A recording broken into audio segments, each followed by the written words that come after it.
Hi everyone, welcome back to our channel Eat Pray Love Travel, and in this video, we'd like to show you how we tried living like a local here in Korea. And a part of that, we rented out a B&B in Gangnam for 1 week, which is just in front of Hyundai Department Store. So obviously, alam na natin kung ano ang Hyundai Department Store because of King of Tears.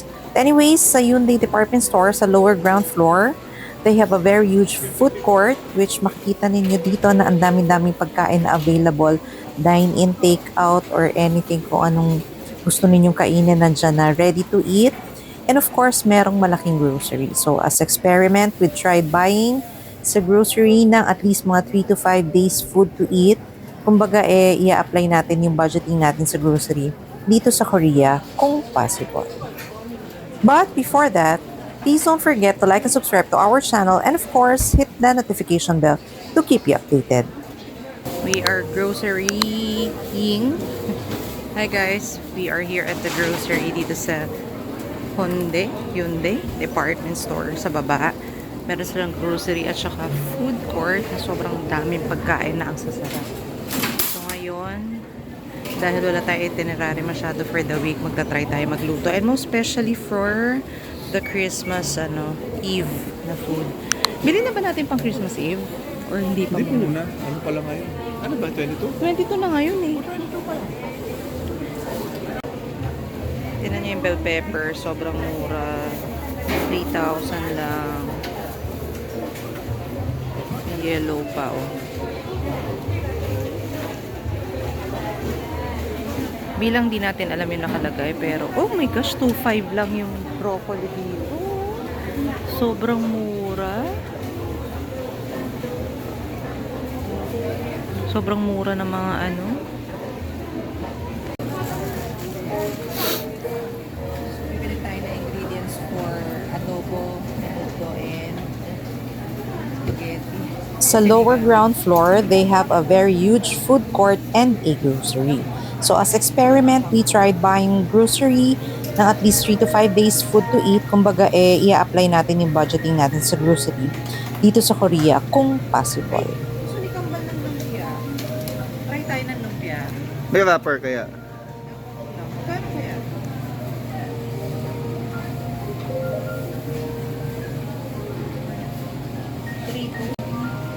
Ay, hindi pala tayo makakapag-lumpia. Kasi kailangan may grind yun eh. No? Wala. Baka meron silang papagiling mo na yung meat. Hindi, yung meat talagang giling na. Eh, yung yung Kaya other, halo mo. baka wala.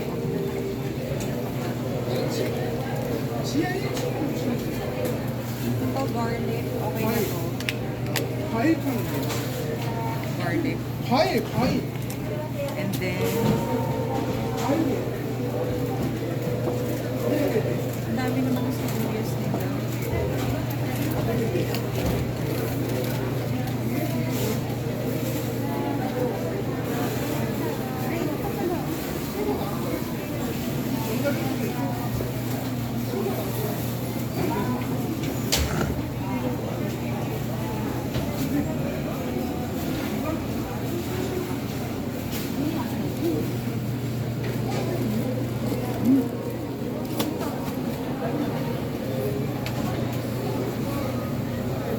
Kailangan ko lang na maliit na sibuyas.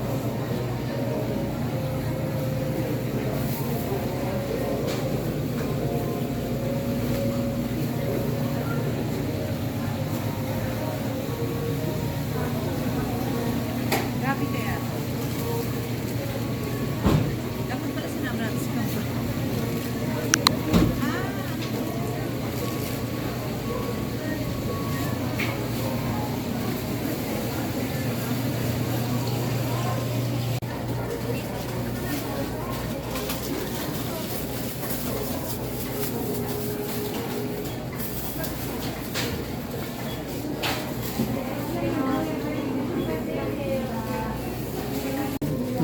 For 7 yung ano. Alin?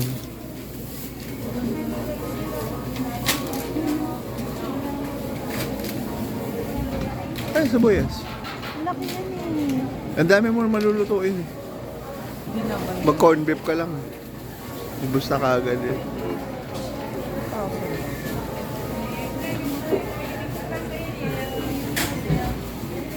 Dito ko ilagay. Para maano ko.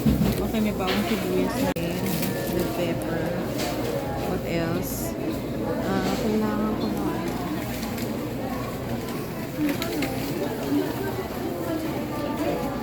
Sili, no?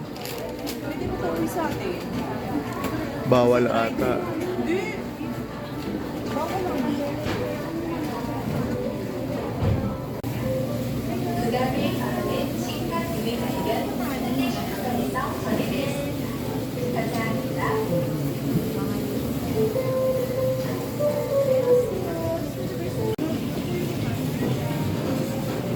Mukhang mahirap mamili.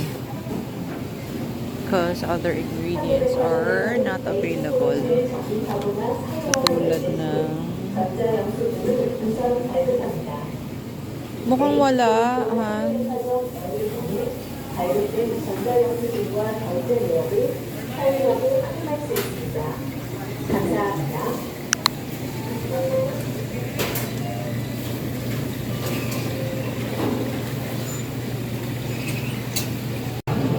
So guys, we have decided na hindi namin kaya magluto dahil wala yung mga ingredients na hinahanap namin for sinigang and ano tawag dito, adobo. No, babalik natin. And ikot na lang tayo. Pero puro fresh lahat, grabe, super fresh. Korean beef. Bumili na lang tayo ng mga kailangan. Oo nga eh. Mga inameti. Oo. Yung mga ganun, no? Yeah. Ano? Ang ganda ng mga beef nila, oh. Super ganda ng mga beef. Grabe.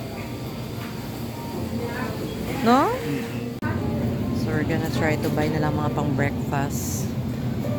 Totoo, 7.6. Magkano yun? Siyempre converted. Ay! Ang galing, oh. Dalawa na. Oo. So, 7,000.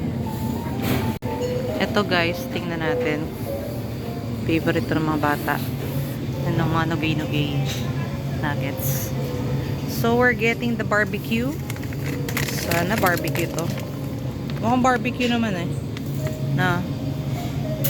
May chili din. Dami. Chicken nuggets. Ano?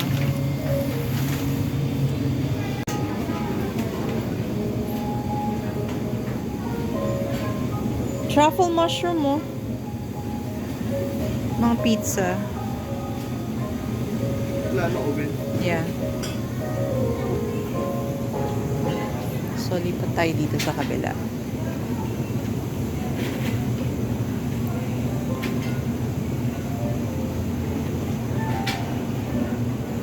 Tokboki.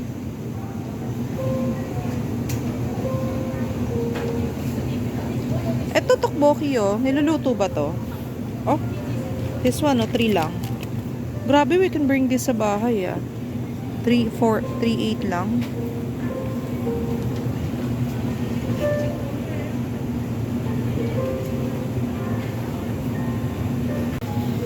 So, ayan. Bumili tayo ng tokboki dahil favorite ng kambal. And then, grabe, namin mabibili dito. Super. Oy, drinks, Han.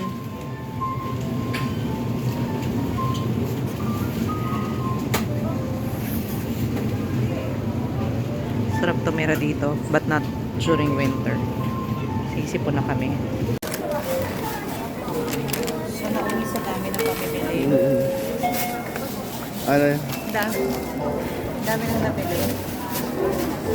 Kung anin-anin. So good for ilang days sa pagkain yan? I wish good for 5 days or more. 5 days? 5 days na ilang meals? Bala na. Ha? Let's check.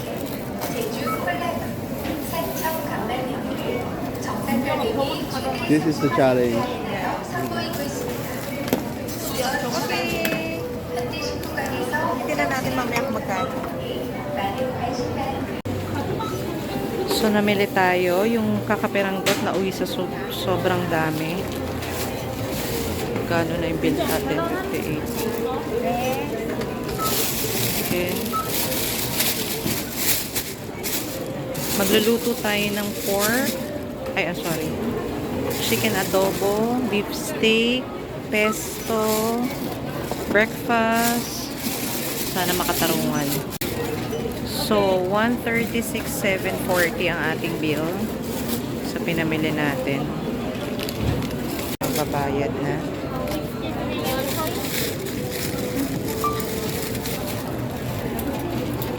$6,000.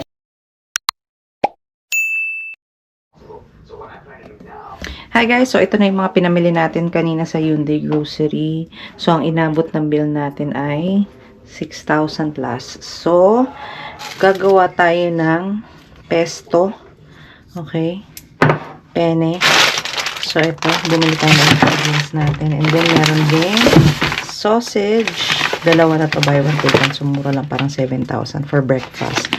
Tapos, gagawa tayo ng beef steak. So, ito na nga siya. This one is 19,700. So, and then, ito may sibuyas na tayo. Of course, for the adobo, gagawa rin tayo na adobo. This one, I forgot kung magkano yung presyo niya. And then, what else? Ito, super amazed talaga ako dito. 3,000 pesos lang. Ganda. And then, bumili rin tayo ng tteokbokki na noodle, raboki. And of course, chicken nuggets for breakfast. Milk, buy one, take one ata to, or for the price of two. We bought garlic. And in replacement of the calamansi for the beef steak, bumili tayo na lemon. Mas cheaper kasi isang set yung lime. Salt, and of course, bumili rin tayo ng cookies Danish. Ayan. Of course, Coke, meron tayo. And egg. Bumili rin tayo. Bay leaves. Meron din tayong nakitang bay leaves doon. So, somehow, ito mga to, plus the spam, of course, at ang mahal ng toyo. Just for a little toyo ng adobo. Pero okay lang, magagamit pa naman natin. And, bumili rin tayo ng canola oil. Ito. Plus, of course, the vinegar. Vinegar pa ito. Ayan. Ito, organic vinegar. So, white wine vinegar lang available. Wala yung typical dato puti natin. Of course, we got the fresh apple and orange juice. So, 6,000 plus lahat yan.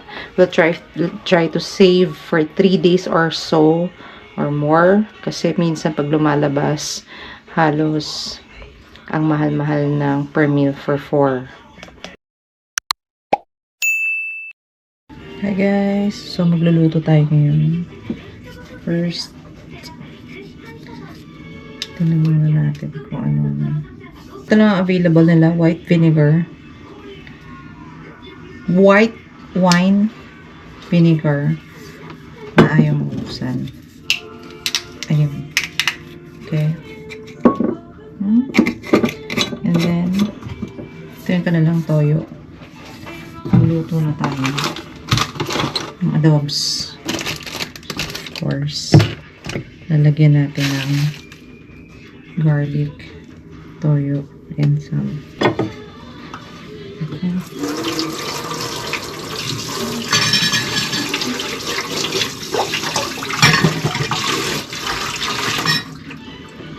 So, ito yung binili nating adobs. Pork. Ay, chicken. Your adobo. And dito ko ngayon. So, ito na siya. Social ng soy sauce nila. Ano yung Korean adobo? Yeah. Korean version. Yung soy sauce nila, I don't know kung tama yun. Pero parang, ito. Sana. Para siyang soy sauce ng mga tempura and ano. Ano yun? Maki? Mga ganun ba? Sana tama. So, ibabalat tayo ng patatas. Patatas, 2 pieces na malaki, 5,000. So, magkano yun? Mga 200. Grabe, no? Mahal. 220. Merong mga mahal sa kanila, merong mura. Yung broccoli, sobrang mura. Grabe. Tapos ang fresh lahat. As in. After mabalatan tong patatas, mag-aano na tayo. Luto. Good luck to us. Mo. Ito pa yung isa. Oops. Excuse them. Dumi kasi na ano. Okay. The second patatas. Sa bagay, malalaki naman. Pwede na itong pang ano ah. Wala ba sila dito ng oven? Pang Big mashed potato. Big potato. Ay! Gosh. Laki kasi ng ano yung... Diyos ko. Good luck to me. Sana masukat. So, supposed to be food namin to for ano. Bili na lang tayo ng food natin for ano, Christmas. Para mabilis. Bell pepper. Sobrang ganda ng bell pepper. Grabe. Gusto ko siya iuwi sa Pilipinas. See? Napaka-perfect. So, lalagay tayo ng 2 bell pepper. Bango! At, ang bell pepper ay 3,000 lang. 150 pesos. Grabe. Somehow, or less.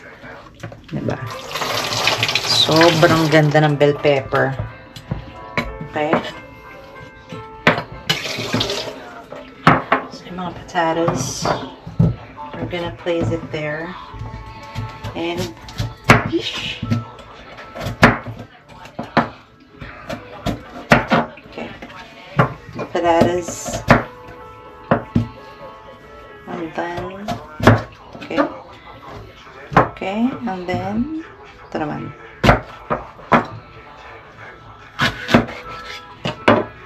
Tanggalin natin ito. Minsan tinitira ko din ito eh. Para at least may konting ano. Kalimutan ko bumili ng ano. Bell pepper na. Okay, 2 bell pepper. I think okay na yun.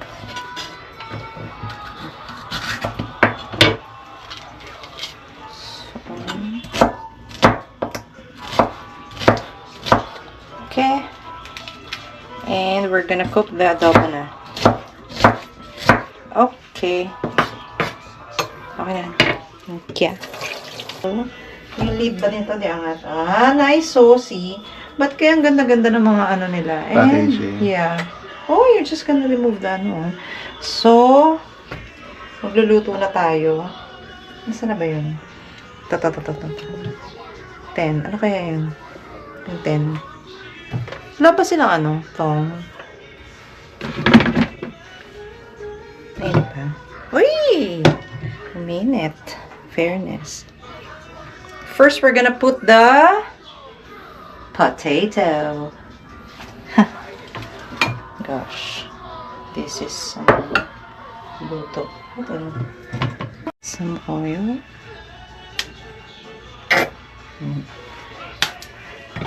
And then, ba't ang bagal? Laksan ko nga. May 8. Ay, 10 na ba yung intense? Baka 10 na yung intense, no? 10. Okay, bilang takot tayo sa talamsik. Talamsik yan.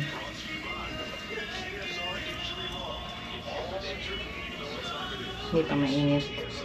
May cover ba to? Excuse me. Okay. Okay. We're good. Ay!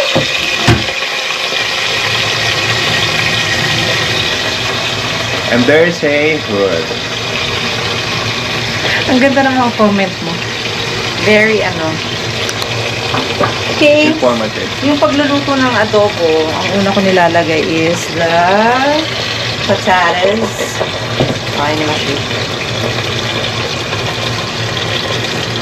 9. So,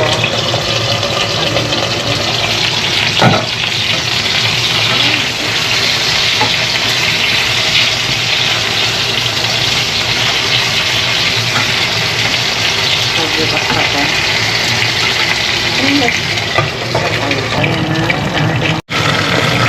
Okay, still waiting for it. Actually, ang adobo kasi ginagawa ko siyang parang fried. I mean, I'm sorry, yung patatas, ginagawa ko siyang parang fried patatas. So, ito na yung pinilabas na adobo ko. ko alam kung bakit wala siyang kulay. Pero malamang white adobo ito. And I cook some eggs para ito with the adobo.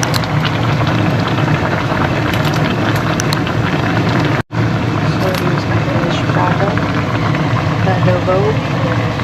Sarap po siya. Hey guys, success. And here's the Korean adobo. Korean adobo. We're gonna taste it like you mean it. Honest review po.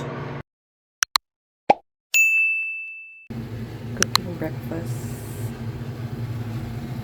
here in Seoul. Cooking gulay, super limited area. And this one I'm cooking beef steak. We also bought rice na rin. Ayan. Kasi mahal ng rice sa 7-Eleven. Okay, so itong gulay na to is bawang, sibuyas, bell pepper, chicken, and repolyo. And then we're gonna put our broccoli. So, sarap bumili ng broccoli kasi mura lang and then super fresh. So, ayan yung broccoli. Saan pa tayo ilalagay na gulay and then may sisisoning tayo. So, one down. Two down. And two to go. So, now we're cooking pesto. Ito na yung beef steak. So, ngayon, pupulo tayo for the noodles and this one for the pesto. So, ito yung binili natin pesto.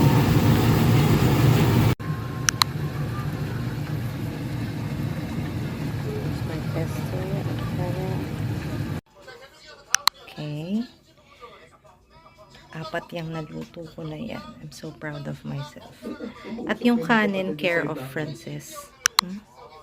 Okay.